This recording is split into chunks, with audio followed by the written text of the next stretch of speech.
Hi, Mike Green with Optic Cyber Solutions, and today I'm going to talk about the recent release of the NIST 800-171 Rev3 final public draft, sort of some of the deltas between Rev2 and this final public draft, and some of the impacts for anyone who needs to implement 171.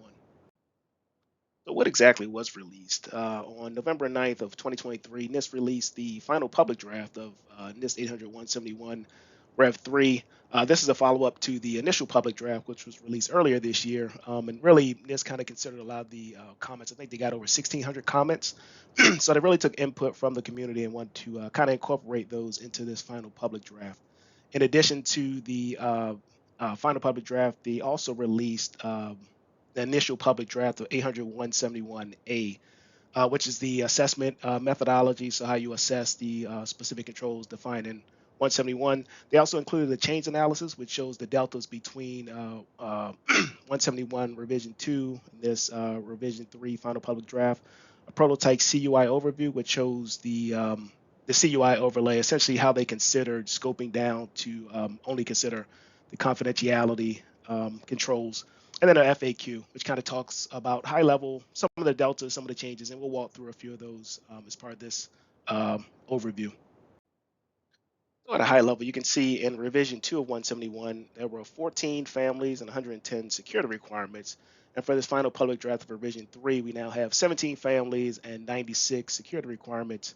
On first glance, a little bit confusing. The security requirements overall did go down, but there was a lot of combining of security requirements. Some were withdrawn, but really the withdrawal was more a reshuffling, if you will. We'll kind of walk through those, but as far as the new families, you now have planning, system and security, system and services acquisition, and supply chain risk management, which more aligned to NIST 853 Rev 5. So walking through the security requirement changes by the numbers here, we have a table that kind of shows overall, the impact between Rev 2 and this final public draft of Rev 3. So 21, no significant change, 43 significant changes. There were a few minor changes, 17 new requirements, 33 withdrawn requirement. And as I mentioned, withdrawn doesn't necessarily mean it was moved from the as a requirement from the baseline itself. It simply may have been incorporated in other controls. And then ODP, organization defined parameters, where it allows for organization to define specific variables as part of the determination statement. And then we have an overall roll up of 97 or 96 requirements as the delta between Rev 2, which was 110. Really, the source of truth, you're looking at these numbers, is really to look at the 171 alpha. So for Rev 2, there were 320 determination statements. So essentially, specific items that need to be addressed as the overall requirement suite.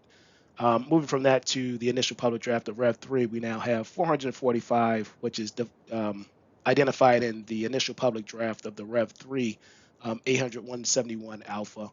So really, when you're looking at it from that perspective, the 96 overall requirement really doesn't show the whole picture. You'll need to look at 171 alpha to kind of get a truer picture of the requirements that will need to be addressed as part of this new release. So some of the significant changes from revision 2 to the draft revision 3 are identified here. I did break them out by initial public draft and final public draft just to show the delta between some of the deltas. It's not a comprehensive list, but the sort of the consideration that NIST took between the initial public draft and the final public draft to kind of see how things changed from that perspective.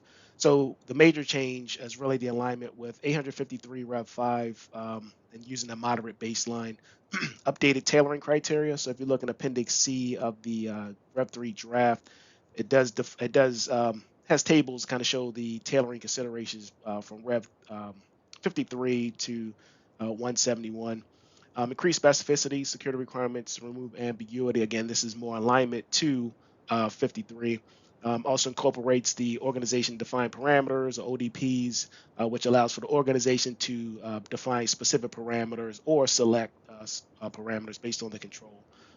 One change from the IDP to the final public draft was a reduction of the ODPs in the final public draft. Although there was a reduction, and in some cases, a more prescription. It's not really a removal of the ODPs. In some cases, it may have been a selection, and now it it gives a parameter that still needs to be defined and documented just so it can be assessed. So something to keep in mind as you kind of look through that. For the final public draft, they did remove outdated and redundant security controls, and you'll see that as part of that tailoring that NIST walked through in the Appendix C. One significant change was the modification of the tailoring category. So they did remove the NFL controls. So these were controls that were expected to be routinely satisfied by non-federal organizations. So things like policies and procedures. Although that is now in a specific requirement that still needs to be performed as part of 171 if you have this as a requirement. And then finally, the other new item was the OCR or other related controls. This specific control, the outcome of the control or the outcome of the control relating to the protection of CUI is adequately addressed by other or related controls. So in that case, you'll see some of those withdrawn controls were mapped to other controls and then marked as OCR as appropriate. And then finally, they're adding, this is more just a numbering scheme, if you will, adding leading zeros to the security requirements for greater consistency to the initial public draft, the 171 alpha. So you'll see that as an update too. It's really just a numbering update for consistency.